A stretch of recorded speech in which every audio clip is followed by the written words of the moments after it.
नमस्ते। आज के इस एक्सप्लेनर में आपका बहुत बहुत स्वागत है। आज हम बात करेंगे एक ऐसे विषय के बारे में जो हम सबकी जेब और रोजमर्रा की जिंदगी पर सीधा असर डालता है। भारत की महंगाई। अप्रैल 2026 के ताज़ा आंकड़ों को डिकोड करते हुए आज हम समझेंगे कि देश की बड़ी अर्थव्यवस्था के इन आंकड़ों का हमारे और आपके वॉलेट से क्या लेना देना है। तो चलिए, बिना किसी देरी के सीधे विषय पर आते हैं। अब आपने भी हाल ही में गौर किया होगा, है ना? किराने का बिल अचानक से कुछ ज्यादा ही भारी लगने लगा है। चाहे सुपरमार्केट के बिल की बात हो या हर महीने घर का बढ़ता हुआ किराया चुकाने की, हम सब कहीं ना कहीं इस दबाव को महसूस कर रहे हैं। ये एक ऐसी जमीनी सच्चाई है जिसे चाहकर भी नजरअंदाज नहीं किया जा सकता। लेकिन असल में ये महंगाई या इन्फ्लेशन है क्या? इसे बिल्कुल आसान भाषा में समझते हैं। अंतर्राष्ट्रीय मुद्रा कोष यानी आईएमएफ के अनुसार मुद्रास्फीति एक निश्चित अवधि में कीमतों के बढ़ने की दर है। इसका सीधा सा मतलब यह है कि आपके पैसों की ताकत अब कम हो रही है।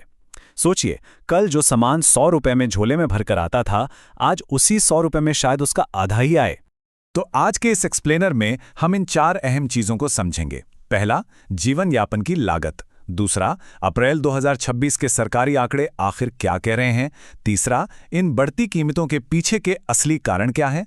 और अंत में हम इससे निपटने के लिए क्या कर सकते हैं। चलिए, सबसे पहले बात करते हैं सेक्शन 1 की, द कॉस्ट ऑफ लिविंग, यानी हमारे जीवन यापन की लागत। देखिए, महंगाई सिर्फ एक नंबर नहीं है, यह हमारी जिंदगी के हर हिस्से में घुस चुकी है। घर की ही बात करें तो किराया और रखरखाव इतना बढ़ गया है कि शहरों में रहना मुश्किल होता जा रहा है। खाने की थाली को ही ले लीजिए, दाल और प्याज के दाम तो जैसे आसमान छू रहे हैं। ऊपर से ग्लोबल मार्केट में तेल के दाम ऊपर नीचे होते हैं तो हमारा पेट्रोल और रोज का सफर अपने आप महंगा हो जाता है। और तो और, हेल्थ केयर और बच्चों की पढ़ाई की फीस ने तो पारिवारिक बजट की कमर ही तोड़ दी है। लेकिन यहां एक बहुत ही दिलचस्प बात है। शहर और गांव में इस महंगाई का असर बिल्कुल अलग अलग तरीके से पड़ता है। शहरों में परिवारों के शिक्षा बजट का सबसे बड़ा हिस्सा ट्यूशन और एग्जामिनेशन फीस भरने में चला जाता है। लेकिन जरा गांव की तरफ देखिए, वहां सबसे ज्यादा खर्च किताबों, स्टेशनरी और स्कूल यूनिफॉर्म पर होता है। मतलब महंगाई एक है, लेकिन इसके वार करने का तरीका जगह के हिसाब से बिल्कुल बदल जाता है। अब आते हैं हमारे दूसरे पॉइंट पर। सांख्यिकी मंत्रालय द्वारा जारी अप्रैल 2026 के आंकड़ों पर एक नजर डालते हैं। तो ये रहा वो बड़ा नंबर जिसका सबको इंतजार था, 3.48%। अप्रैल 2026 के लिए यही हमारी ऑफिशियल संयुक्त उपभोक्ता मूल्य सूचकांक या कहें तो सीपीआई महंगाई दर है। अब ये पिछले एक साल में सबसे तेज उछाल जरूर था, पर अच्छी बात यह है कि मार्केट को उम्मीद 3.8% की थी, तो शुक्र है हम उससे थोड़ा नीचे ही रहे। अब ये नंबर आता कहां से है? इसे समझने के लिए हमें भारत की नई कंज्यूमर बास्केट को देखना होगा। इस बास्केट में सबसे बड़ा हिस्सा यानी करीब 45.86% खाने पीने की चीजों का है। इसके बाद 28.32% विविध या अन्य खर्चों का, 10.07% हाउसिंग का, 6.84% फ्यूल और लाइट का और 6.53% कपड़ों और जूतों का है।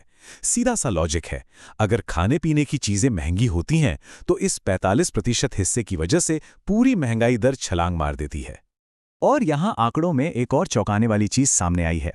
अगर हम अप्रैल 2026 को देखें तो ग्रामीण इलाकों में महंगाई दर 3.74% थी, जो कि शहरी इलाकों के 3.16% से काफी ज्यादा है। इसका सीधा सा मतलब है कि इस बार महंगाई की सबसे तगड़ी मार शहरी नहीं बल्कि ग्रामीण परिवारों ने झेली है। अब जरा सब्जियों के बाजार का हाल देखिए, यहां तो एकदम रोलर कोस्टर चल रहा है। जहां एक तरफ टमाटर की कीमतों में 35% से ज्यादा की आग लगी हुई है, वहीं दूसरी तरफ आलू के दाम लगभग 23% धड़ाम से गिर गए। कुल मिलाकर अप्रैल में फूड इन्फ्लेशन 4.2% रहा। बाजार में इस तरह का भयंकर उतार चढ़ाव सच में किसी भी घर का बजट बिगाड़ सकता है। और ऐसा बिल्कुल नहीं है कि सिर्फ सब्जियों के दाम ही ऊपर नीचे हो रहे हैं। अगर हम नॉन फूड आइटम्स को देखें तो चांदी के गहनों की कीमतें तो जैसे रॉकेट बन गई, सीधे 144% से ज्यादा का उछाल।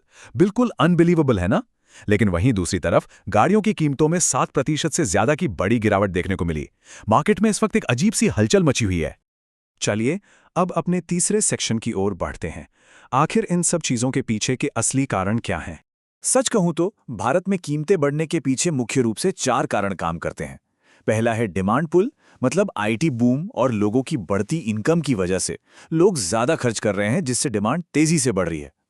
दूसरा है कॉस्ट पुश। हम कच्चे तेल के लिए दुनिया पर निर्भर हैं और जब बाहर तेल महंगा होता है तो यहाँ हमारा पूरा बजट हिल जाता है। तीसरा है बिल्ट इन इन्फ्लेशन, यानी लोगों की सैलरी बढ़ती है तो कंपनियां अपना प्रॉफिट बचाने के लिए अपने प्रोडक्ट के दाम बढ़ा देती हैं। एक पूरा चक्र बन जाता है। और चौथा, हमारी सप्लाई चेन की दिक्कतें, जैसे कभी मानसून धोखा दे गया तो कभी कोई अचानक आई महामारी। आपको पता है, भारत सरकार और रिजर्व बैंक ने इस महंगाई को काबू में रखने के लिए काफी कुछ बदला है। 2013 में हमने WPI की जगह CPI को मुख्य पैमाना बनाया। फिर 2016 में एक नया फ्लेक्सिबल इन्फ्लेशन टारगेटिंग यानी FIT सिस्टम लागू किया गया। 2021 में इसे अगले 5 साल के लिए रिन्यू किया गया और अब ताज़ा खबर यह है कि इस 4% के लक्ष्य को मार्च 2031 तक के लिए फिक्स कर दिया गया है। अब आते हैं अपने चौथे और सबसे ज़रूरी सेक्शन पर। हम इस महंगाई के झटके को मैनेज कैसे करें? तो इस स्थिति को कंट्रोल करने के लिए हमारा रिजर्व बैंक यानी RBI क्या करता है? सबसे पहले वो इस वर्तमान 3.48% की महंगाई को अपने 4% के टारगेट के साथ तौलता है। फिर वो लिक्विडिटी कंट्रोल करने के लिए रेपो रेट में बदलाव करता है।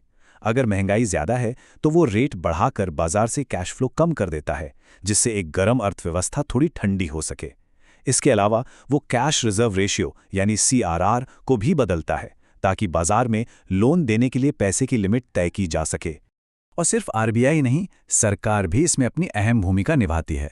वो ज़रूरी सामानों पर टैक्स कम करती है और लोगों को सब्सिडी देती है। प्रधानमंत्री ग्राम सड़क योजना जैसी चीज़ों से सप्लाई चेन सुधारी जाती है ताकि मंडियों तक सामान बिना किसी रुकावट के पहुंचे। इसके साथ ही वो अनाजों का एक रणनीतिक भंडार भी रखती है और ज़रूरत पड़ने पर आयात निर्यात के नियम भी बदल देती है ताकि कीमतें एकदम से ना भड़के। खैर, ये तो हो गई सरकार और RBI की बातें। हम और आप अपने घर के लेवल पर क्या कर सकते हैं? हम स्मार्ट बजटिंग कर सकते हैं, जैसे वॉलेट जैसे ऐप्स का इस्तेमाल करके अपने खर्चे ट्रैक करना। हम अपना पैसा समझदारी से इक्विटी या म्यूचुअल फंड्स में इन्वेस्ट कर सकते हैं। इसके अलावा हम अपने खर्चों को लॉक कर सकते हैं, जैसे लंबी अवधि के प्रीपेड रिचार्ज या फिक्स्ड हाउसिंग स्कीम लेकर। और अगर हो सके तो अपवर्क जैसे प्लेटफॉर्म्स पर फ्रीलांसिंग करके अपनी कमाई के रास्ते बढ़ा सकते हैं। साथ ही PPF और नेशनल सेविंग सर्टिफिकेट जैसी सरकारी स्कीम्स का इस्तेमाल करके अपने भविष्य को सुरक्षित भी रख सकते हैं। तो आज के इस एक्सप्लेनर को ख़त्म करते हुए मैं आपको एक बड़े सवाल के साथ छोड़ना चाहता हूं। क्या RBI 2031 तक आने वाले दुनिया भर के इन आर्थिक झटकों के बीच अपना 4% का लक्ष्य सफलतापूर्वक बनाए रख पाएगा? सोचिएगा ज़रूर, क्योंकि इसका सीधा असर आने वाले समय में हमारी और आपकी जेब पर पड़ने वाला है। इस एक्सप्लेनर में हमारे साथ जुड़ने के लिए बहुत बहुत धन्यवाद। उम्मीद है आपको कुछ नया जानने को मिला होगा।